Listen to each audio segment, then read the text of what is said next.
नमस्कार, आप देख रहे हैं इंडिया वॉइस और मैं हूं आपके साथ पुष्पेंद्र चौधरी।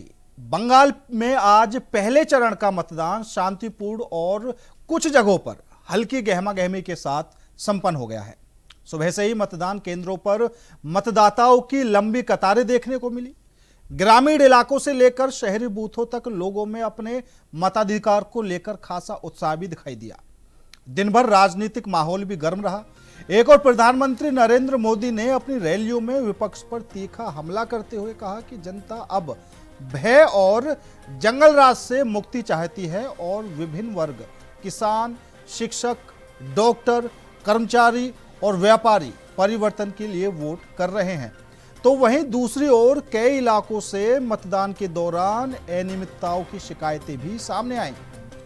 सिलीगुड़ी के एक मतदान केंद्र पर ऐसा मामला चर्चा में रहा, जहां एक मतदाता ने आरोप लगाया कि उसका वोट पहले ही डाला जा चुका था। बाद में प्रशासन ने इसे तकनीकी और वोटर स्लिप से जुड़ी गलती बताया और स्थिति को काबू में किया। पूरे दिन के घटनाक्रम के बीच राजनीतिक विश्लेषकों का मानना है कि इस बार मतदान में जनता का रुझान बदलाव की ओर संकेत कर रहा है। हालांकि यह बदलाव कितना वास्तविक और कितना प्रभावी होगा, इसका फैसला अंतिम परिणामों के बाद ही साफ हो पाएगा। फिलहाल सभी की नजरें आगे के चरणों और खासकर 4 मई को आने वाले नतीजों पर टिकी है।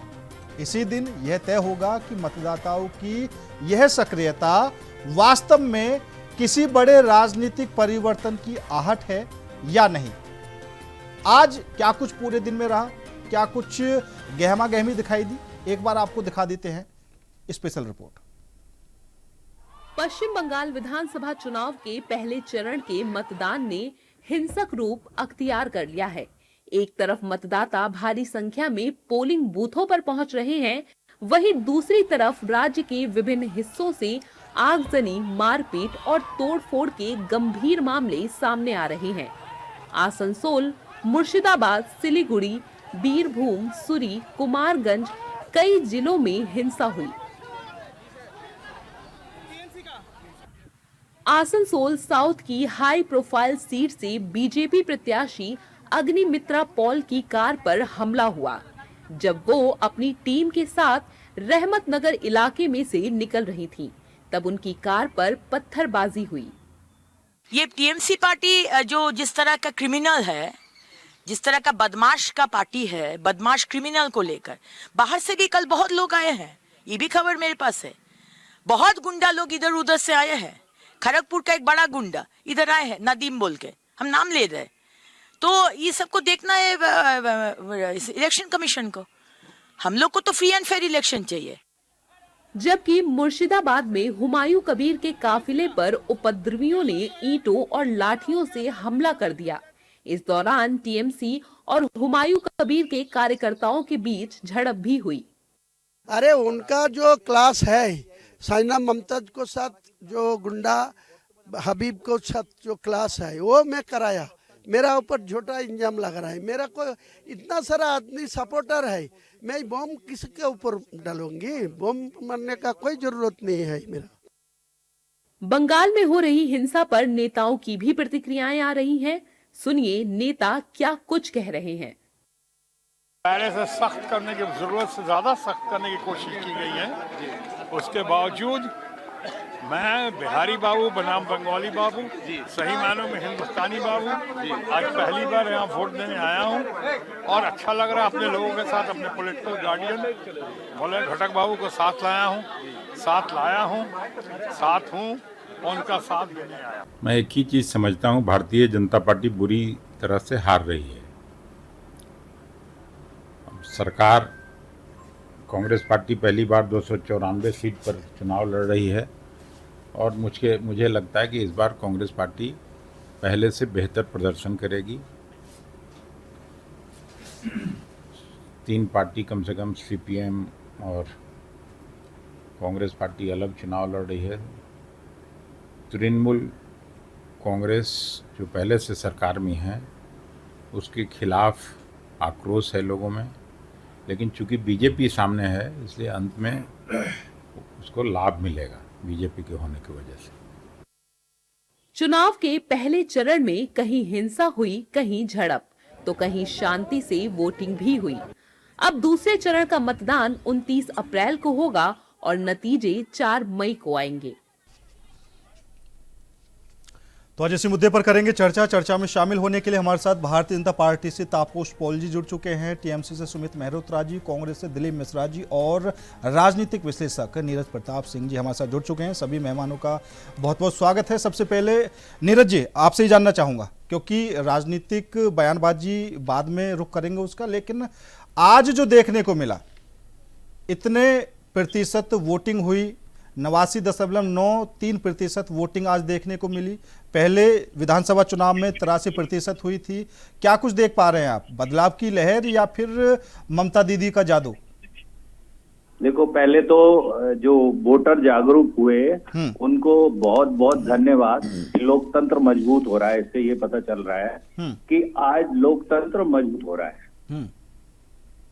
रह गई बात कि जो चुनाव आज जिस सुरक्षा में हुए, जनहानि नहीं हुई, उसके लिए बंगाल का बहुत बहुत प्रशासन का बहुत बहुत धन्यवाद। नहीं, लेकिन कई जगह से घटनाएं तो देखने को मिली हैं हिंसक वाली।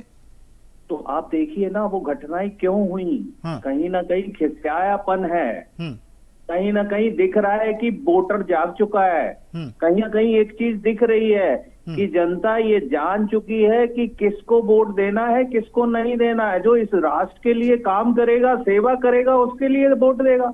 अब उनको दिख गया, अब क्या करेंगे? तो करें तो क्या, वो एक कहावत है ना, खिसियानी बिल्ली क्या करे खम्मा नोचे। तो ये खिसियाट है। आप एक बात बताइए, वो एक वो उम्मीदवार जो लड़ा हुआ था, उसके पीछे, उसके बीच में, अरे भैया उसकी गलती क्या थी? आप क्या कर रहे हो? शुभेंदु सरकार, बीजेपी प्रत्याशी।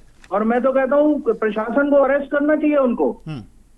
और रही बात कि आपको 10 से 15 साल के शासन में, इससे पहले के शासन का तो आप तो इसीलिए आए थे ना कि इंडस्ट्रीज, कम्युनिस्ट पार्टी इंडस्ट्रीज नहीं कर रही है, उसका घर वो करप्शन बहुत ज्यादा हो रहा है। अगर कोई मकान भी बिकता था तो उसमें भी दलाली लेते थे। वही काम तो इन्होंने भी किया। इन्होंने कुछ चेंज नहीं किया। आए तो इसलिए थे कि हम चेंज करेंगे। अरे आपने नौकरियां देने 26,000 नौकरियां ले और ली, एक इंडस्ट्रीज नहीं आई। अगर मैं आंकड़े रखूंगा तो बहुत सारे आंकड़े हैं। आप देखिए ना, हत्याएं, एक डॉक्टर मार दिया जाता है और हॉस्पिटल में मार दी जाती है। उस पे क्या हुआ? कौन था वो? और आप हर चीज अगर आंकड़े उठा के देखिएगा, दंगे फसाद और यही तो क्राइम किया इन्होंने। अच्छा, दूसरा, आप एक कम्युनिटी के होके रह गए। देखिए, राजनीति में कम्युनिटी नहीं होती, राष्ट्र होता है, प्रदेश होता है। प्रदेश का काम करना है नीरज तो जी, प्रदेश की तरक्की करनी पड़ेगी। हाँ नीरज जी, आपको ऐसा क्यों लग रहा है कि वोटर तो चलो जागरूक हुए हैं, ठीक है, लेकिन ये बदलाव की लहर है, ऐसा क्यों लग रहा है? मैं बताता हूँ आपको। पीछे भी मैंने एक डेट थी, उसमें 7,000 के करीब तो फैक्ट्रियां बंद हुई। हाँ, तो जो 7,000 फैक्ट्रियां बंद हुई, उसमें जो रोजगार मिलना था वो नहीं मिला ना। उसमें क्या किया? 26,000 नौकरियां चली गई। क्या हुआ? आप ये देखिए ना, आप अपनी जिम्मेदारी से जब भाग रहे हो, आप ये बताइए ना, आपको लाया किस लिए गया था? इसीलिए गवर्नेंस किस लिए बनाए जाते हैं? आपकी 10% भारत की इकोनॉमी में था आपका शेयर, और कितना रह गया? आपका कर्ज 1 लाख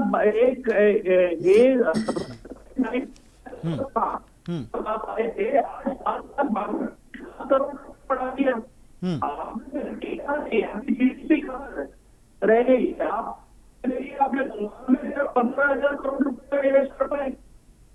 आपने किया कहाँ है ना? कोई चीज पे आप ये बताइए, अभी तक जितना भी है, चाहे वो सत्ता पार्टी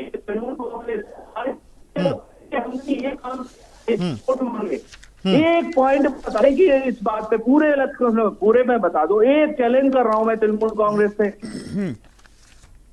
किस बात पे? सिर्फ झगड़ा, हिंदू मुस्लिम झगड़े का आप लोग बात तो यही कर रहे हैं, घुसपैठिए। अरे भैया, हमको घुसपैठिए नहीं चाहिए। अपने घर में हम किसको रखेंगे भाई? हमारे घर में खाने को नहीं है, हम किसी और को ले आए। क्यों ले आए?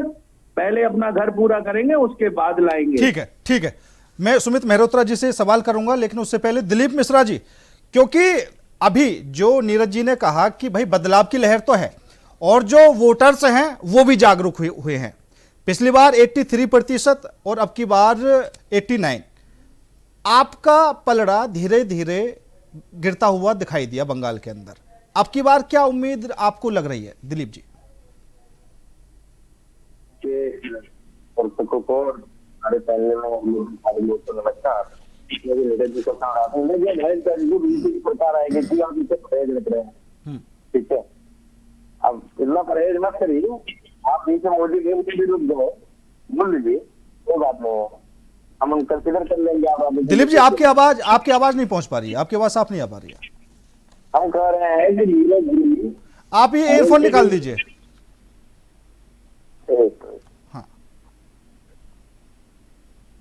नीरज जी बोलते बोलते रह गए मोदी जी के बारे में। डायरेक्ट भी कह दीजिए आप डायरेक्ट भी कह सकते हैं, हम लोग मान लेंगे कि आप राजनीतिक विश्लेषक हैं, हम उसमें कोई राय नहीं है, हम मान लेंगे कि आप राजनीतिक विश्लेषक के उससे ही काम कर रहे हैं। कह दीजिए बीजेपी की सरकार आएगी, हम मान लेंगे उसको इस पैनल पे।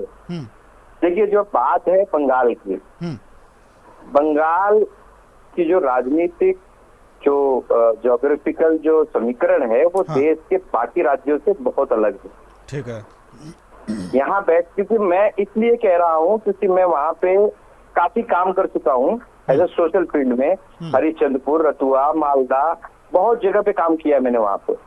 जो ट्राइबल एरिया है वहाँ भी काम किया है। हम यहाँ सिर्फ बैठ के बातें बंगाल की करें वो वैसा नहीं है, वहाँ पे काम किया हुआ है। वहाँ पे गरीबी बहुत है, इस बात को मैं हर जगह एक्सेप्ट करता हूँ कि पूरे देश में सबसे ज्यादा गरीबी बंगाल में है। लेकिन ये कहना कि ये चेंज के लिए वोट हुआ है, ये भी गलत है।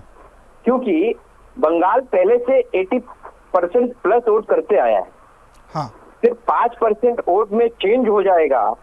5% हुआ है, 500% नहीं हुआ है, ठीक है? मतलब आपको बदलाव की लहर नहीं दिखाई दे रही?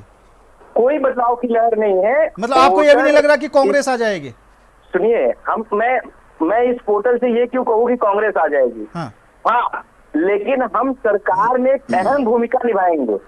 मैं ये नहीं कहूंगा, मैं जबरदस्ती वाली बातें नहीं करता, मैं राजनीतिक विश्लेषकों जैसी बातें नहीं करता। अच्छा। मैं आ जाऊंगा, नहीं, मैं नहीं आऊंगा।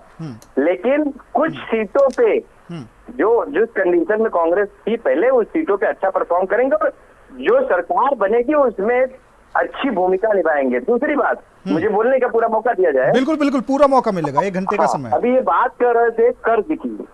भैया, कर्ज तो 54 लाख करोड़ का कर्ज 3 लाख करोड़ 300 लाख करोड़ रुपए हो गया है देश के ऊपर। थोड़ा उसके ऊपर भी ध्यान दीजिए। 45-50 साल से जो बेरोजगारी का कंडीशन है, उससे बुरी कंडीशन में आज भारत देश है। आप बंगाल की बात मत करिए, देश की बात करिए। देश में भी जाइए, सिर्फ बंगाल ही नहीं है, देश में 34 स्टेट आते हैं, ठीक है? दूसरी बात है कर्ज आपने कहा घुसपैठिया। जब कोई भी बीजेपी का आदमी या कोई राजनीतिक विश्लेषक या कोई जानकार आदमी ये कहता है कि घुसपैठिया ये मुद्दा राज्यों का है, तो मुझे शर्म आती है। घुसपैठिया जो बॉर्डर सिक्योरिटी का जो मुद्दा है वो राज्यों का मुद्दा नहीं है, वो केंद्र सरकार और गृह मंत्रालय का मुद्दा है।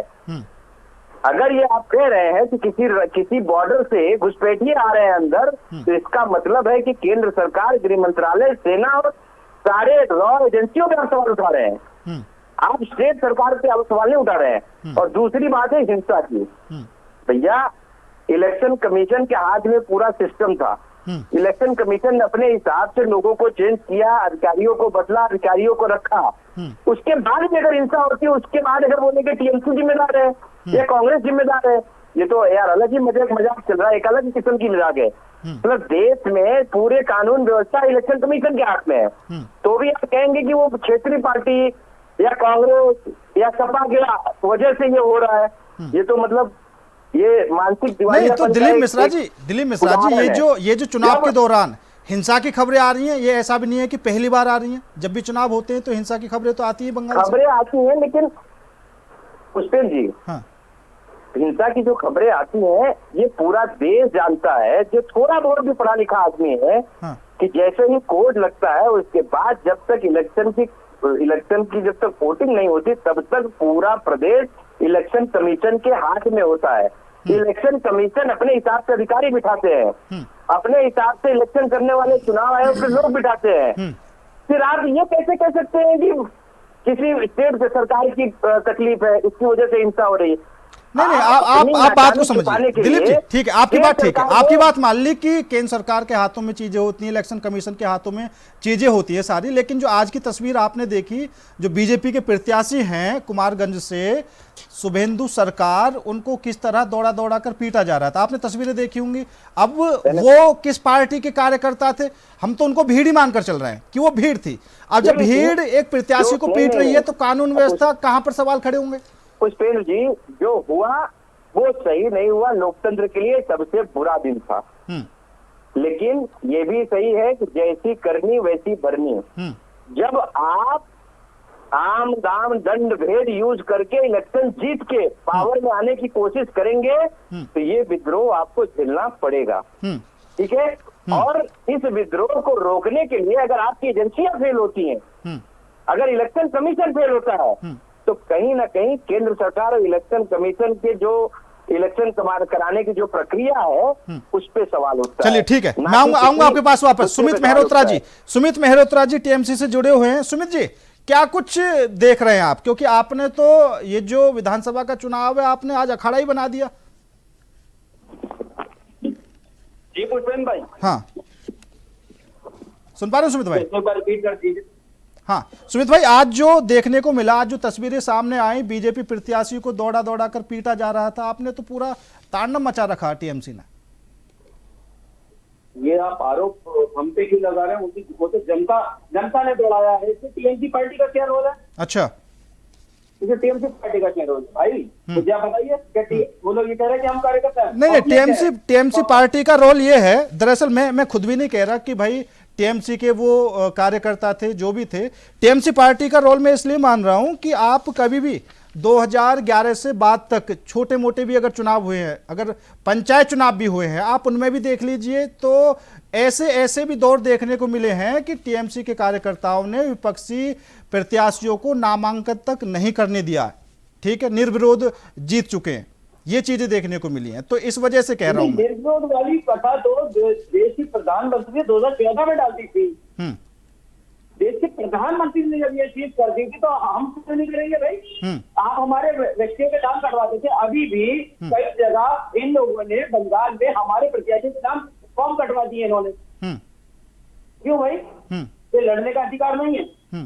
इनको निर्विरोध अपने प्रत्याशियों को जिताना होता है कि हमें दिखाना है कि हाँ, चुनाव आयोग के माध्यम से हमने निर्विरोध चुनाव जिता लिया। ये कई प्रदेशों में करते हैं, चाहे उत्तर प्रदेश हुआ, चाहे गुजरात हुआ, चाहे बिहार हुआ, इन लोगों ने करा है। तो आज ये चीज सिस्टम में जब लागू हो चुकी है तो ये दूसरे को क्यों रोकते हैं कि भाई जैसा आप करोगे वैसा आपको रिटर्न मिलेगा? इसको बुरा मानने की जरूरत नहीं है। पर आज बंगाल का जो चुनाव है, जिस तरीके से वोटिंग हुई है एफआईआर में नाम कटने के बाद, हमें लगता है कि पब्लिक ने एक अच्छा माइंडेड देने का फैसला करना है टीएमसी पार्टी को। हाँ। ये हमें दिख रहा है क्योंकि आज जब चुनाव के समय पे जब वोटिंग हो रही थी, शुभेंदु अधिकारी है, विपक्ष के नेता है वहाँ पे, उनकी भाषा का एक चीज हम लोगों को नजर आई है। उसमें उन्होंने खुद कहा है कि अगर इस बार भारतीय जनता पार्टी नहीं जीती तो हिंदू खत्म हो जाएगा। भाई वहाँ पे हिंदू और मुसलमान की बात क्यों होती है? बंगाल में हिंदू मुसलमान जब भाजपा हारती है हिंदू मुसलमान की बात करती है। जब भाजपा हारती है मुझे बताइए, विकास की बात करिए, रोजगार की बात करिए, करेंगे नहीं। आप रोजगार की बात करिए, विकास की बात करिए, मुद्दों की बात करिए, पर इसमें भागते हैं। देखो प्रधानमंत्री ने 13 साल हो गए हैं, कितनी बार प्रेस कॉन्फ्रेंस करी है जनता के लिए कि हमने 13 साल में कांग्रेस ने जो सिस्टम। सुमित भाई जी हाँ, सुमित भाई, दरअसल क्योंकि अभी आप बोल रहे हैं कि जब भी बीजेपी हारती है तो हिंदू मुस्लिम की बात करती है। मुझे लग रहा है कि 2021 में भी विधानसभा चुनाव हुए थे और उसमें जो रिजल्ट आया था, बेशक टीएमसी की सरकार बनी लेकिन बीजेपी की हार नहीं हुई, क्योंकि बीजेपी की उससे पहले सीटें कभी आई नहीं थी। अचानक से 2021 के विधानसभा चुनाव में बीजेपी ने 77 सीटें प्राप्त की। ठीक है, तो बीजेपी की तो उसी में जीत थी। और अभी जो नीरज जी बोल रहे थे कि भाई बदलाव की लहर हो सकता है, बदलाव की लहर हो, आपको क्या लग रहा है? बिहार में एसआईआर के कटने के बाद जिस तरीके से वोटिंग परसेंटेज वहां पे भी हाई था, तो नीतीश कुमार जी को बम्पर सीटें आई हैं, तो ये उसको बता दें कि वहां पे भी हार रहे थे। ये तो हर जगह कह देंगे भारतीय जनता पार्टी के लोग कि साहब एसआईआर हुआ है, नाम कटे हैं, हमने सेटिंग कर ली है चुनाव आयोग के माध्यम से, हम ये लोग सरकार बना लेंगे, हम सरकार बना लेंगे।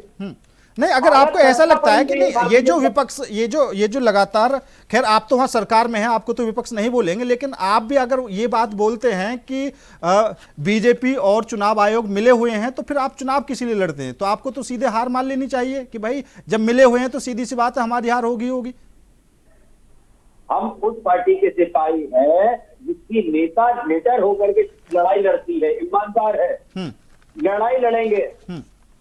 आज कितना भी हमारे ऊपर हमला कर रहे हैं, लड़ाई लड़ेंगे, एंड तक लड़ाई लड़ेंगे। चलिए ठीक है, ठीक है सुमित भाई, आपके पास वापस आऊंगा। हमारे साथ भारतीय जनता पार्टी से तापस पॉल जी हमारे साथ जुड़े हुए हैं। तापस जी, क्या कुछ स्थिति आपको दिखाई दे रही है? क्योंकि नीरज जी ने तो बोल दिया कि बदलाव की लहर है, एक तरफ सुमित मेहरोत्रा जी बोल रहे हैं कि वोटिंग प्रतिशत अगर बढ़ने से आप ये मान रहे हैं कि बदलाव की लहर है, तो बिहार में भी वोटिंग प्रतिशत बढ़ा था और आपकी ही सरकार थी, लेकिन यहां पर टीएमसी की ही सरकार है और वोटिंग प्रतिशत अगर बढ़ रहा है तो कैसे माना जाए बीजेपी आने वाली है? हो सकता है टीएमसी के पक्ष में ही मतदान हुआ हो। आप सभी को गंगा सप्तमी की बहुत बहुत शुभकामनाएं। और हर हर गंगे, और गंगा के तट पे ही बंगाल बसा हुआ है और गंगा सागर में वहीं पे मिलते हैं। तो और जिस तरीके से आज पोलिंग हुआ है, वहां पे वोट हुआ है, तो आज मैं कई टीवी चैनलों में देख रहा था, तो टीएमसी के लोग ही कह रहे थे कि इलेक्शन कमीशन का धन्यवाद, इतने हाई वोटिंग जो हुआ है उसके पीछे एसआईआर रीजन है। तो वो मान रहे हैं, उनकी नेत्री भले सुप्रीम कोर्ट चली गई और उसका विरोध करने के लिए, लेकिन ये जरूर मान रहे हैं आज की डेट में कि इतनी जो हाई पोलिंग हुई है उसके पीछे इलेक्शन कमीशन ऑफ इंडिया वो जिम्मेदार है और एसआईआर जिम्मेदार है, और वो है भी, क्योंकि अभी जिस तरीके के लोग दिखे थे, मैं आपको बताऊं, मुर्शिदाबाद, मालदा, पुरुलिया, झारग्राम के लिए लोग जो है कंटिन्यूअसली दिल्ली, मुंबई, सूरत, चेन्नई, केरल और बेंगलोर से कंटिन्यूअसली वहां एक्स्ट्रा ट्रेनें चलानी पड़ी। पहली बार ऐसा हुआ। बिहार के लोग तो दिखते थे हर इलेक्शन में, लेकिन पहली बार ऐसा हुआ कि पश्चिम बंगाल के लोग दिखे, और जब उनसे पूछा गया कि आप क्यों जा रहे हैं, तो उन्होंने यही कहा कि हमें अपने नाम कटने का डर है, और किसी पार्टी ने उनको पैसा नहीं दिया, वो खुद से आए। और उनसे जब ये पूछा गया कि आप वहां जाके किसको वोट देंगे, तो वो यही कह रहे थे कि पाल्टानो दरकार चाहे बीजेपी सरकार। मतलब आपके कहने का मतलब ये है तापस जी कि ये जो वोटिंग प्रतिशत बढ़ा है, ये इसलिए बढ़ा है एसआईआर की प्रक्रिया को लेकर, उन लोगों को डर था नाम कटने का। ठीक, तो मतलब ये जो बीजेपी ने मुद्दे जो गिनाए हैं, बीजेपी ने जो मुद्दे गिनाए हैं, बीजेपी ने जो घोषणा पत्र में 1000 वादे किए हैं, उनका प्रभाव जनता पर नहीं पड़ा ना भाई। जो लोग वोट पोलिंग के लिए निकले वो भाजपा को वोट किए हैं, और उसके पीछे सबसे बड़ी रीजन यही है कि हर बार जो है मुस्लिम एरियाज में कंसोलिडेशन दिखता था, ये जो हाई वोटिंग परसेंटेज, इस बार हिंदू एरियाज में दिखे हैं हाई वोटिंग परसेंटेज। जैसे वेस्ट पूर्वी मिदनापुर और वेस्ट पश्चिम मिदनापुर में, तो पश्चिम मिदनापुर में इस बार 90% गए हैं, और पूर्वी मिदनापुर में 88.55% हुए हैं, जबकि पूर्वी मिदनापुर में जो है 85% हिंदू है और पश्चिमी मिदनापुर में 86%। यहाँ पे कभी, और इसमें 13 और 8 सीटें पिछली बार टीएमसी को मिली थी। तो यही तो खूबसूरती हुई है इस बार कि हिंदू कंसोलिडेट, जो हिंदू बहुल एरिया है जहाँ से लोगों को निकलने नहीं दिया जाता था, मुर्शिदाबाद में 90% क्रॉस कर गया है, जबकि वहां पे 4 लोग अपने जो है चार पार्टियां बड़े स्तर पर लड़ रही है। वहां पे अधीर रंजन चौधरी और हुमायूं कबीर तो अपने अस्तित्व की लड़ाई लड़ रहे हैं। तो और साउथ दिनाजपुर में देखिए, नॉर्थ दिनाजपुर में मुस्लिमों की संख्या 50% है, लेकिन साउथ दिनाजपुर में 74% है हिंदुओं की संख्या। तो हिंदुओं की संख्या जहां ज्यादा है, इस बार वहां पोलिंग ज्यादा हुआ है और वहां पर जो है वोट कंसोलिडेशन भी ज्यादा हुआ है। तो ये तो सारे बड़े ट्रेंड दिखाते हैं। और अभी हमारे साथी प्रवक्ता कह रहे थे कि भाजपा जो है हिंदू मुस्लिम करती है, हिंदू मुस्लिम करती है। अभी मैं एक नाम बताऊंगा, वो तुरंत हिंदू मुस्लिम करना वो खुद करना शुरू कर देंगे। इनसे ये मैंने पिछले चैनल में भी पूछा था, अभी फिर से पूछ रहा हूँ कि पार्था चटर्जी का टिकट आपने बेहाला पश्चिम से क्यों काट दिया? भाई 51 करोड़ रुपए मिले थे पार्था चटर्जी के जो गर्लफ्रेंड है अर्पिता मुखर्जी के घर से, उनका टिकट क्यों काट दिया? वो शिक्षा मंत्री से, सिटिंग जो है मंत्री से, क्यों काट दिया भैया? जब इतनी अच्छी आप सरकार चला रहे थे, और तो और इतना अच्छी सरकार आप चला रहे थे, तो 75 एमएलए का टिकट क्यों काट दिया? इसका मतलब अनफिट गवर्नमेंट चला रहे थे आप। और वो टिकट काटने से प्रूफ होता है कि एक करप्ट गवर्नमेंट, एक अनफिट गवर्नमेंट, और लूट के रख दिया आपने। और हमेशा ये कहेंगे कि ये ईमानदार गवर्नमेंट है। भाई ईमानदार है तो इतने करोड़ों रुपए एक गरीब राज्य के मंत्रियों के घर से कैसे मिल रहे? एक बार 27 करोड़ रुपए मिले, एक बार 20 करोड़ रुपए मिले, एक बार 15 करोड़ रुपए मिले। अभी सोना पप्पू के घर से 2 करोड़ रुपए मिले। वो राइट हैंड था देवाशीष का, देवाशीष राजबिहारी से आपके टीएमसी का कैंडिडेट है। एक लाइन से भाई साहब इनके, और कुछ भी कहो तो कह देंगे कि ममता बनर्जी आंदोलनकारी है। इनके ममता बनर्जी कितने बड़े आंदोलनकारी आप देख लीजिए। पार्था चटर्जी जेल गए, ज्योतिप्रिया मल्लिक जेल गए, अनुव्रत मंडल जेल गए, जीवन कृष्ण साहा जेल गए, माणिक भट्टाचार्य जेल गए। ठीक है ताबू जी, मैं आऊंगा आपके पास। नीरज प्रताप जी, आप रोकी। ठीक है नीरज जी, आप क्या कुछ देख रहे हैं? क्योंकि अगर हम घोषणा पत्र की बात करें, ठीक है, टीएमसी हो, भारतीय जनता पार्टी हो या फिर कांग्रेस हो, किसी ने वादों में कोई कमी नहीं छोड़ी है। हालांकि उसमें कांग्रेस थोड़ी पीछे रह गई, कांग्रेस थोड़ी हो सकता है इसलिए पीछे रह गई हो, कांग्रेस को पहले से पता हो कि होना कुछ है नहीं, तो इस वजह से ज्यादा वादे करके फायदा भी नहीं है। दिलीप जी ने शुरू में ये बात बोल दी कि हम ज्यादा बड़े वादे करते भी नहीं है।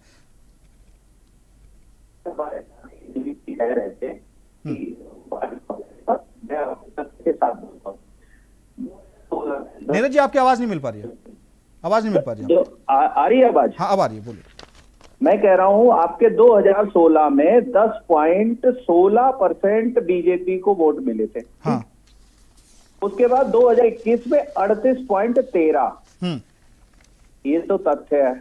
बिल्कुल। और बीजेपी हमेशा कार्य करती रही है, जनता के बीच में करती रही है। और आप तो खुद ही हार मान चुके हैं। अभी राहुल गांधी ने क्या बोला? ममता बनर्जी पोलराइज कर रही है वोट को और उससे बीजेपी को फायदा होने वाला। आपका तो सुपड़ा साहब है। और दूसरा रहेगी बात, अभी हमारे एक साथी कह रहे थे कि बात करो विकास की, बात करो की, तो मैं उनसे भी क्या पूछना चाहता हूँ, भैया विकास किया कितना है? आपने तो फैक्ट्री हटा दी, आपने तो रोजगार छीन लिया, ब्रिटानिया जैसी कंपनी चली गई 77 साल पुरानी, आप कर लेते उस पर बात। आपकी जीडीपी 10% से, जो भारत के हिस्से में 10% आपका बंगाल का आता था, उससे भी खत्म कर दी, 5% ही रह गई। तो आप तथ्य के साथ बोल रहा हूं कि बीजेपी कार्य कर रही है, बीजेपी जनता के साथ खड़ी है। आप तो हो नहीं, इसलिए वो आ रही है। और वोट देखिए, जो 10% से 38% से जा सकते हैं, 10% और बढ़ जाएंगे, 10 से 12% तो सीट आ जाएंगी। और तो और मेरा अपना मानना है कि आज की वोटिंग में 90 से कम सीटें नहीं आएंगी बीजेपी की। नहीं, बिल्कुल। और नीरज जी, इसमें एक बात और देखने वाली बात है, जो आप बोल रहे हैं कि 10% से सीधा 38% वोट, जो सीटें बढ़ी हैं वो बीजेपी की बढ़ी। लेकिन आप ये भी देखिए कि टीएमसी की सीटें कम नहीं हुई, कांग्रेस की सीटें खत्म हो गई, और जो वाम दल हैं उनकी सीटें कम हुई। टीएमसी की सीटों पर क्या प्रभाव पड़ा?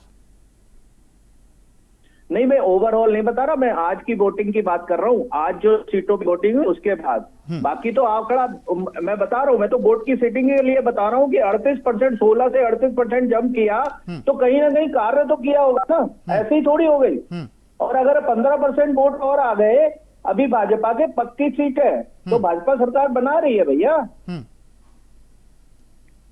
अच्छा नीरज जी, अभी शुभेंदु अधिकारी 2 जगह से चुनाव लड़ रहे हैं। पहली बार 2021 में उन्होंने नंदीग्राम से ममता बनर्जी को हरा दिया था, और फिर भवानीपुर से उपचुनाव में ममता बनर्जी जीती। अब शुभेंदु अधिकारी नंदीग्राम से भी चुनाव लड़ रहे हैं और भवानीपुर से भी चुनाव लड़ रहे हैं, वो ममता बनर्जी के सामने।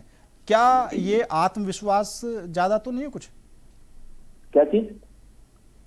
शुभेंदु अधिकारी ने नंदीग्राम से 2021 में ममता बनर्जी को हराया था। भवानीपुर से भी अब की बार शुभेंदु अधिकारी ममता बनर्जी के सामने हैं और नंदीग्राम से भी चुनाव लड़ रहे हैं। 2 जगह से वो चुनाव लड़ रहे हैं। क्या कुछ लग रहा है आपको? ये ज्यादा ओवर कॉन्फिडेंस है, क्या है? नहीं ठीक है, वो लड़ रहे हैं, वो उससे क्या उनकी जो जिस तरह से वो ठीक है, ठीक है। दिलीप मिश्रा जी, क्योंकि जैसा अभी आंकड़े बता रहे थे नीरज प्रताप जी कि भारतीय जनता पार्टी की इतनी सीटें बढ़ी, 2011 में 3 सीटें थी, 2021 में 77 सीटें आ गई, लेकिन टीएमसी की सीटों पर कोई प्रभाव नहीं पड़ा। आपकी सीटें कम हो गई क्योंकि 2011 में 42 सीटें कांग्रेस की थी, 2016 में 44 सीटें आपकी थी, उसके बाद फिर आपकी सीटें नहीं आ पाई। आप कई ऐसे इलाके हैं जहां पर सीधी सीधी टक्कर आपकी और टीएमसी के बीच में है, जहां पर बीजेपी का कोई नाम नहीं है। तो क्या लग रहा है? अभी आपने शुरू में ये कह दिया था कि हम ज्यादा बड़े दावे भी नहीं करते, क्या कुछ हो जाए। घोषणा पत्र में भी वही देखने को मिला। आपने सबसे कम जो मियाद है वो रखी हुई है हर चीजों की। देखिए, सीटों के मैंने ये बात आपको पहले भी कही कि कांग्रेस ने पास में कुछ गलतियां की जिसकी वजह से पश्चिम बंगाल में कांग्रेस की सीटें काफी कम हो गई और संगठन भी कमजोर हो गया। इसलिए इस बार कांग्रेस ने ये सोचा कि इस बार हम इलेक्शन में अकेले जाकर चुनाव लड़ेंगे और जनता को एक अलग ऑप्शन देंगे। जो केंद्र में बीजेपी से परेशान है, जो वहां ममता जी से परेशान है, उसके लिए कांग्रेस एक ऑप्शन के रूप में उभर के एक सामने आई है। दूसरी बात मैं आपको कह रहा हूं कि बीजेपी की जो नीति है, मैं बार बार नीरज जी से कह रहा हूं, हमारे बड़े अच्छे साथी है, बहुत इससे कह रहे हैं, कह लीजिए आप, हम आपको फ्री कह रहे हैं कि आप कह लीजिए सरकार आ गई। मैं तो कह रहा हूँ 3 तारीख तक आप मान भी लीजिए सरकार आ गई, खुश रहिए। स्थिति ये होती है कि वोटिंग जो होती है, मैं ये बात मानता हूँ कि वहां पे ममता बनर्जी जी के खिलाफ एंटी इनकम्बेंसी है, इसमें कोई दो राय नहीं है। कोई भी पॉलिटिकल आदमी होगा तो इस बात को वो कभी डिनाई नहीं कर सकता।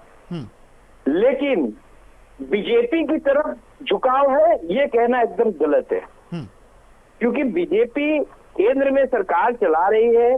बीजेपी के तौर तरीके, रवैये जनता ये भी देख रही है कि जिस स्टेट में बीजेपी की सरकार नहीं है, उस स्टेट में बीजेपी कैसा दोहरा रवैया अपनाकर स्टेट को परेशान कर रही है, उसके हक के पैसे नहीं दे रही है, काफी जो चीजें हैं, उतार चढ़ाव जो स्टेट में आते हैं।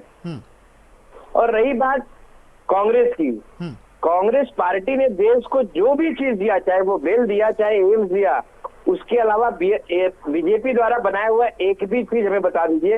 आज कंडीशन ये है कि उसको बेच के देश चलाने का काम कर रहे हैं और विकास इतना ज्यादा किया है कि सारी कंपनियां बेच रहे हैं, LIC बेच रहे हैं, BHL बेच रहे हैं, सारी चीजें बेच के प्राइवेटाइजेशन करके और देश चला रहे हैं और हर स्टेट में जाते हैं और दूसरा ऑप्शन बन जाते हैं कि मतलब अभी स्टेट की सरकार अच्छा काम नहीं कर रही है तो बीजेपी एक ऑप्शन है।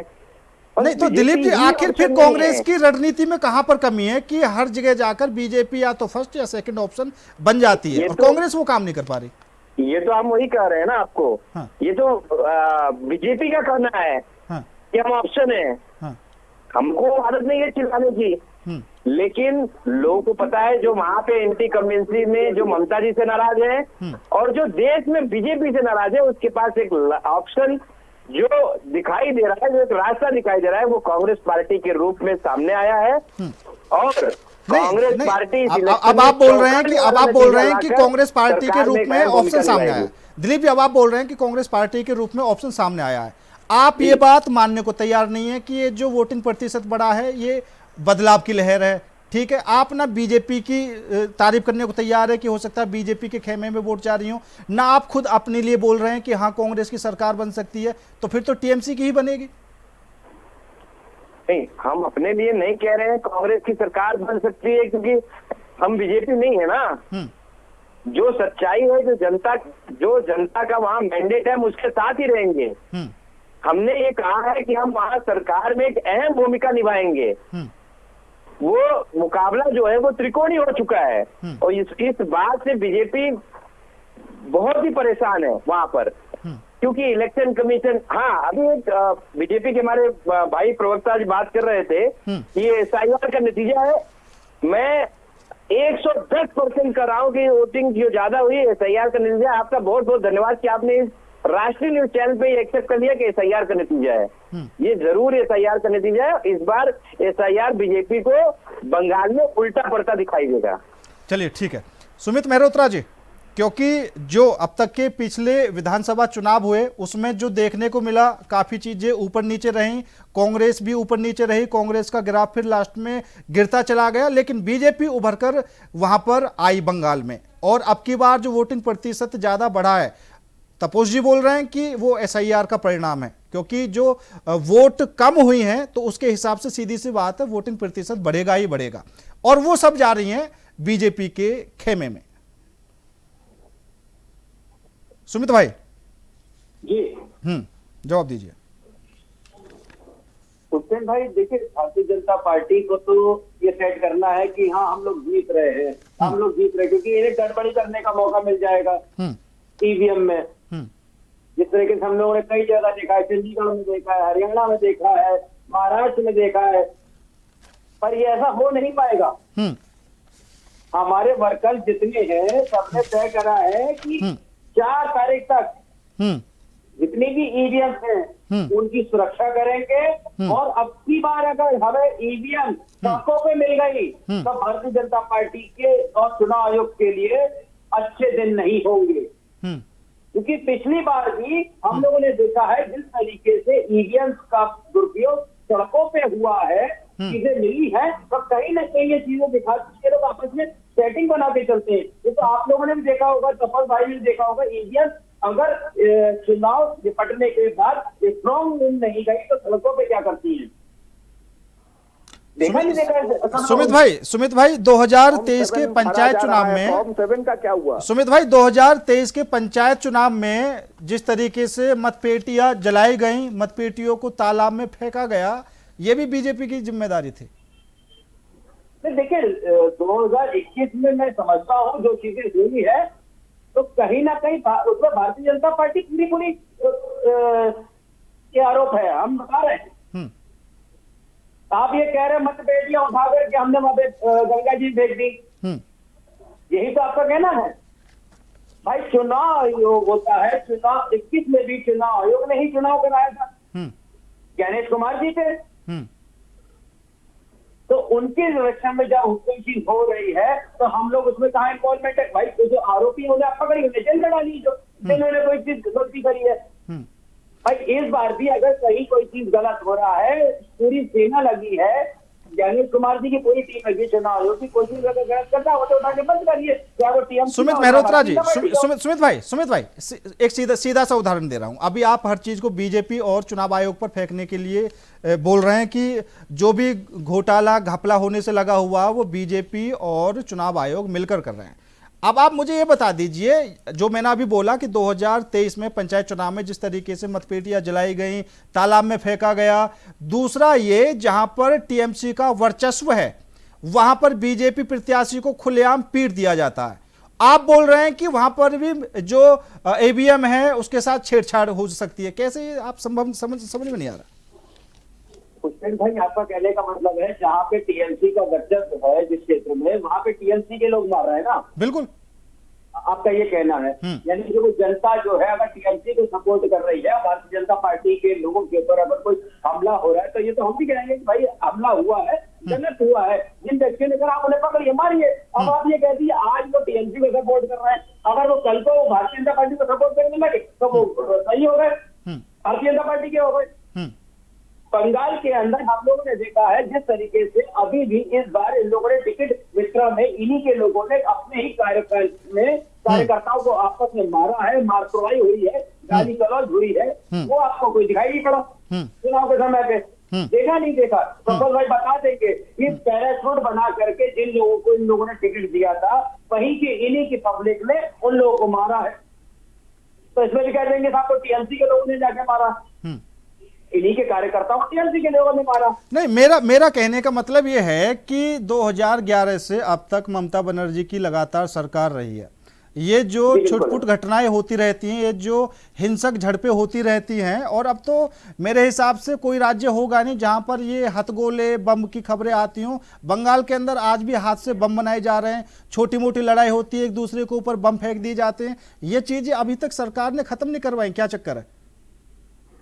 देखिए 2011 से पहले जो लाल झंडे की सरकार थी, सीपीएम गवर्नमेंट, 35 साल उन लोगों के उसमें बहुत ज्यादा होता था। मैं खुद कह रहा हूँ 35 साल सीपीएम गवर्नमेंट में आग जली, सारी चीजें होती थी, दंगा होता था, पर उसके मुकाबले अब कहीं ना कहीं सिस्टम अच्छा हो रहा है। ममता बनर्जी अच्छा काम कर रही है, हल्के हल्के करके उसको सही करने का काम कर रही है, उसको सही करने का काम कर रही है। अभी जहाँ पे झालमुड़ी खाने हमारे देश के प्रधानमंत्री गए थे, उस जगह पे मैं आ रहा हूं, नीरज जा रहा हूं, चले जाते सीपीएम गवर्नमेंट में तो शायद वो वहां पे नहीं होते देश के प्रधानमंत्री, वो हालत थी उस जगह की। पर आज उस जगह पे देश के प्रधानमंत्री जा रहे हैं और भी लोग जा रहे हैं, तो कहीं ना कहीं हम लोग वहां की गवर्नमेंट एक काम करने का कर रही है, उसको सिस्टम को ठीक करने का काम कर रही है। 2014 के बाद देश के प्रधानमंत्री बंगाल गए थे और यही उनके वक्तव्य से कि ममता बनर्जी जो गड्ढे हो गए हैं 35 साल के, उनको भरने का काम कर रही है।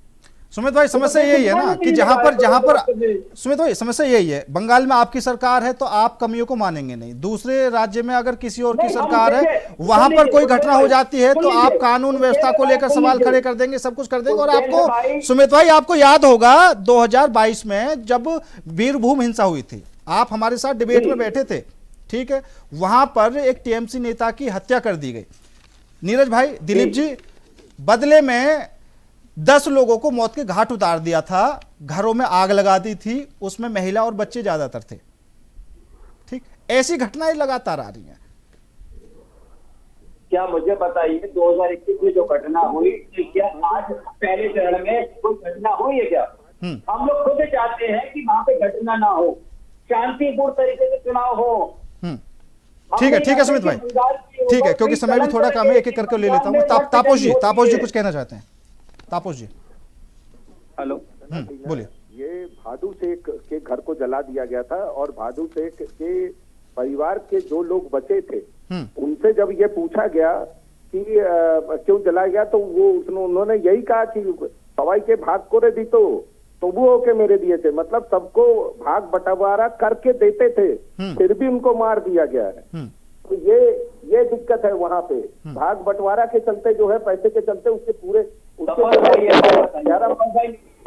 एक बच्चे को भी जिंदा जला दिया गया। ठीक है, तब बाहर से कुंडी लगा के पूरे के पूरे जो झोपड़पट्टी है उसको आग लगा दी गई। नीरज जी, देखिए मणिपुर में चले जाइए, नीरज जी, ये पार्था चटर्जी का टिकट क्यों काटेंगे? क्या कुछ कहना चाहते हैं? ये मणिपुर चले गए। ठीक है तापस जी, हाँ नीरज जी बोलिए आप। ये मणिपुर चले जाते हैं तुरंत। अच्छा, कोई भी चीज कहीं पे कोई घटना घटती है तो तुरंत जो है कांग्रेस वाले प्रतिनिधिमंडल लेके इनके प्रवक्ता के साथ मिलके ये मणिपुर चले जाते हैं। इनको जो है मणिपुर जाना इतना अच्छा लगे। अच्छा, पूरे देश में कोई घटना घटे तुरंत मणिपुर चले जाते हैं। ठीक है तापस जी, ठीक है। शायद नीरज जी भी कुछ उदाहरण देना चाहते हैं। नीरज जी आप भी कहिए। देखिए हाँ नीरज भाई बोलिए। मेरा तो यही एक है, जवाब नहीं मिला मुझे।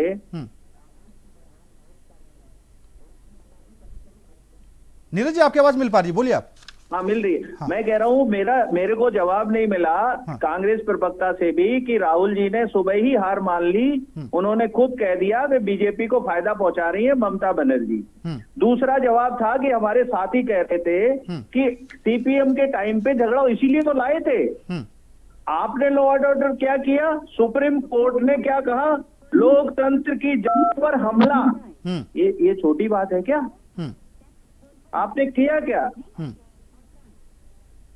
तो आप ये देखिए कि हत्याएं, चोटें, ये सुप्रीम कोर्ट को दखल देना पड़ा। और आप तो सबसे बड़ी बात देखिए, आप इंडस्ट्रीज को साइड कर रहे हो, और दूसरा इंडस्ट्रीज को जो पैसा आप सब्सिडी के नाम पे देना चाहते थे, लोग लगाना चाहते थे, वो आपने क्या किया, उसको खत्म करके सोशल में लगा दिया वो पैसा। तो आपके यहाँ रोजगार मिलेगा नहीं, आप प्रदेश की तरक्की करोगे नहीं, तो ये दंगे फसादी होंगे। आज की डेट में क्या होता है, एक मकान बिकता है तो टीएमसी का वो बंधा हुआ पैसा है वहां पे कि उसके बिना बाजार नहीं लग सकते। तो ये तो खुलेआम है, जो टीएमसी जो कम्युनिस्ट पार्टी कर रही थी वही ये कर रहे हैं। तो जनता कब तक बर्दाश्त करेगी इनको? और वो ममता बनर्जी ने कांग्रेस को तो बिल्कुल कहीं भाव ही नहीं दिया, नहीं तो ये तो समझौता कर रहे होते, लेकिन कर ही नहीं पाए। नहीं नीरज जी, आप बोल रहे हैं कि राहुल गांधी ने सुबह बोल दिया कि टीएमसी बीजेपी को फायदा पहुंचा रही है। अभी दिलीप जी तो ये बोल रहे हैं कि हमारी भागीदारी तो सरकार में बनी रहेगी। अरे कुछ भी बोलते ना, ये तो राहुल जी ने मान लिया सुबह कि ममता जी पोलराइजेशन कर रही है, बीजेपी को फायदा पहुंचा रही है, वो मान चुके हैं बीजेपी। भाई देखिए, पता तो चल चुका है। और कांग्रेस का तो वो हाल है कि हम तो कहीं है ही नहीं, पैसे भी नहीं है, तो बयान दे दो बस। ठीक है, दिलीप भाई बोलिए। नीरज जी बहुत बहुत धन्यवाद। कांग्रेस कहीं नहीं है कहने में, आज भी देश की सबसे बड़ी पार्टी है। और अभी आपने कुछ दो न्यूज देख रहे होंगे, अपने जो एक सुनिए नीरज जी, हमने आपको टोका नहीं, बीच में सुनने की थोड़ा सा ये रखिए। और अभी आज सुबह न्यूज देख रहे होंगे, जो हमारे माननीय विश्व गुरु जी है वो विश्व से धीरे धीरे गायब हो रहे हैं। ठीक है, तो ये कहना है कि कांग्रेस कहीं है ही नहीं, ये तो पहले तो आपका स्टेटमेंट ही गलत है। और आज भी देश में दूसरे नंबर की पार्टी कांग्रेस ही है, भाजपा के साथ, जो भाजपा के खिलाफ खड़ी होके लड़ाई लड़ती है। और माननीय प्रधानमंत्री जी के आंखों में आंखें डालकर जो वो झूठ बोलते हैं, उसका जवाब बेबाकी से माननीय राहुल गांधी जी देते हैं, चाहे वो संसद हो, संसद के अंदर हो, बाहर हो, कहीं भी हो। ईडी लगाया उन्होंने, सीबीआई लगाया उन्होंने, डबल नागरिकता के लिए प्रेशर किया, जज अपने आप को अलग कर देते हैं कि बीजेपी प्रवक्ता और कार्यकर्ताओं को मुझे धमकी आ रहे हैं। आप सोचिए कि जुडिशरी आज जरी हुई है, ऐसे माहौल में माननीय राहुल गांधी जी संसद में खड़े होकर माननीय प्रधानमंत्री जी से सवाल पूछते हैं। ये सबसे बड़ा एग्जाम्पल है। ये हारने की जो आपने दी उसका जवाब था। ये जो इस वक्त विश्व गुरु कहलाता है, जो इस देश का सबसे बड़ा और सबसे पावरफुल ताकतवर आदमी है, उसकी आंखों में आंखें डालकर कोई बात करने का अगर ताकत रखता है, जो बीजेपी उसके ऊपर कुछ नहीं कर पाती, उसका नाम है माननीय राहुल गांधी जी। अच्छा, समझ लीजिए। ठीक है दिलीप जी। दूसरी बात, हाँ कही आपने बात कही। भारतीय जनता पार्टी को राहुल गांधी जी ने कहा कि ममता जी भारतीय जनता पार्टी को फायदा पहुंचा रहे हैं। हमने आपको पहले भी कहा कि ममता बनर्जी जी की 15 साल के कार्यकाल को लेके एंटी इनकम्बेंसी है। ये कहीं ना कहीं दबी आवाज में टीएमसी भी ये चीज को मानती है। लोकतंत्र है, किसी की बपौती नहीं है। तो लोकतंत्र में एंटी इनकम्बेंसी जनता चाहती है, कोई अलग आए, कुछ अलग काम करे, कुछ एक्सपेक्टेशन होते हैं, तो वो चीजें हैं। अच्छा दिलीप जी, पोलराइजेशन करती है ममता बनर्जी, तो डायरेक्ट इनडायरेक्ट वो फायदा बीजेपी को पहुंचता है। ठीक है दिलीप जी, अभी अगर दिलीप भाई अगर हम एंटी इनकम्बेंसी है, समझ गए, मैं बार बार कह रहा हूँ एंटी इनकम्बेंसी ममता जी के खिलाफ है, मैंने फिर कहा समझ गए, लेकिन ये बीजेपी के है कि उसके एंटी इनकम्बेंसी का फायदा सिर्फ और सिर्फ बीजेपी को मिल रहा है, कांग्रेस पार्टी कहीं स्टैंड ही नहीं करती। तो ये एक अहम है, घमंड है, ठीक है, जो 3 तारीख को चूर हो जाएगा। भाजपा का भी, उनके कार्यकर्ताओं का भी, नेताओं का भी, और माननीय इलेक्शन कमीशन जी का भी। ठीक है। अच्छा दिलीप भाई, प्रवक्ता जी ने, ठीक है दिलीप भाई, सुनिए तो सही, SIR की वजह से अब सुनिए तो सही, आवाज मिल पा रही है आपको मेरे? दिलीप भाई सुन पा रहे हैं आप? जी सुन पा रहे हैं। हाँ, मैं बोल रहा हूं, अगर बंगाल की बात करें तो बंगाल में राहुल गांधी जी ने कितनी रैलियां या जनसभाएं की हैं पहले चरण के लिए? कितनी रैलियां और जनसभाएं की हैं? हाँ, मतलब क्योंकि उनकी पार्टी चुनाव लड़ रही है तो दमखम तो दिखाएंगे। किसी भी स्टेट में जो प्रचारक होता है, ये आप प्रधानमंत्री रहते हुए आप मनमोहन सिंह जी का ढूंढ लीजिए कि कितनी रैलियां वो इलेक्शन स्टेट में करते थे। नहीं, मैं उस बात पे नहीं जा रहा, मैं इसलिए पूछ रहा हूं क्योंकि कांग्रेस पार्टी चुनाव लड़ रही है, और जिस तरीके से हरियाणा का चुनाव हुआ, महाराष्ट्र का हुआ, उसके बाद जो रिजल्ट आए, उसके बाद राहुल गांधी जी ने वोट चोरी के आरोप लगाए, ठीक। बिहार में भी वोट चोरी का मुद्दा बनाकर राहुल गांधी जी निकल गए, क्योंकि वहां पता था कुछ होगा नहीं। बंगाल चुनाव में दिखाई नहीं दे रहा ये मुद्दा। राहुल गांधी जी ने एक बार भी नहीं कहा कि वोट चोरी हो सकती है। बंगाल चुनाव में क्यों नहीं दिखाई देगा आपको? देखिए, अभी मुंबई हाई कोर्ट ने एक फैसला दिया है चांदी वाली सीट का, फिर से वोटिंग को ही काउंटिंग कराया जाएगा। इलेक्शन कमीशन के लोगों ने क्या किया? नहीं नहीं नहीं नहीं, ये काम करिए, ये प्रेस किया उन्होंने, ये चल रहा है बस। हाई कोर्ट की बात को भी नहीं मान रहे ये। हाई कोर्ट फैसला ऐसे नहीं, अगर आप ये कह रहे हैं कि हाई कोर्ट गलत है तो फिर कोई बात ही नहीं है फिर तो। नहीं, मैं ये नहीं कह रहा गलत है, मैं ये नहीं कह रहा गलत है, मैं ये कह रहा हूं कि हरियाणा और महाराष्ट्र को लेकर राहुल गांधी जी ने आरोप लगाया कि वोट चोरी हुई है। दिल्ली में राहुल गांधी जी ने कोई आरोप नहीं लगाया, क्योंकि आपको पहले से पता था दिल्ली में सीटें आएगी नहीं। क्या वही बंगाल में देखने को मिल रहा है कि राहुल गांधी जी आरोप नहीं लगा रहे हैं, या फिर ये मुद्दा अभी नहीं उठा रहे हैं? मैं ये पूछना चाह रहा हूं। देखिए, राहुल गांधी जी ने और बाकी नेताओं ने, जैसे अखिलेश जी ने, बाकी लोगों ने कहा था कि अगर हमें आप 400 सीट भी देंगे, आप उत्तर प्रदेश में मुझे 300 सीट भी दे देंगे तो भी हम ये कहेंगे कि वोट चोरी हुई है। जब तक फेयर इलेक्शन नहीं होगा। अखिलेश यादव जी ने तो ये भी कहा था कि आप कितनी भी वोट चोरी कर लो, हम बीजेपी को ईवीएम से ही हरा कर दिखाएंगे। अखिलेश यादव जी ने तो ये भी कहा था। पुष्पेंद्र जी, मेरी बात तो सुन लीजिए। वोट चोरी सिर्फ ईवीएम से चोरी नहीं होती, सिर्फ ईवीएम से वोट नहीं चोरी होती। नाम काटे जाते हैं, नाम जोड़े जाते हैं, रात को 12 बजे वोट की जाती है। वोट चोरी के बहुत पैटर्न है।